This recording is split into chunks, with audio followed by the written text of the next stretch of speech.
হাজবেন্ডের সঙ্গে একবার চাকরির জায়গা থেকে ফেরার সময় নেমেছিলাম বিহারে। হাজবেন্ডের এক কাছের বন্ধুর বাড়ি, ওই কাজের সূত্রেই বন্ধুত্ব, এবং সেই বন্ধুর বাড়ি স্টেশনের ওপর দিয়ে আমরা আসা যাওয়া করতাম।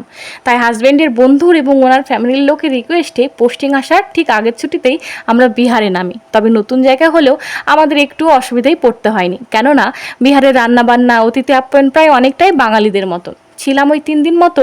তো হাজবেন্ডের বন্ধুর মা মানে আন্টি একদিন আমাদের ডিম কষা বানিয়ে খাইয়েছিলেন। রান্নার উপকরণগুলো একই, তবে পদ্ধতিটা একটু আলাদা। আর ওনারাও বাঙালিদের মতনই অনেক রকম পদ রান্না করে সাজিয়ে গুছিয়ে খেতে দেন।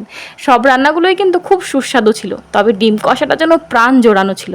খাওয়া শেষে আন্টিকে বলেছিলাম, আন্টি এই যে ডিম কষাটি রান্না করেছেন এত সুন্দর খেতে হয়েছে, আমায় একটু শিখিয়ে দেবেন?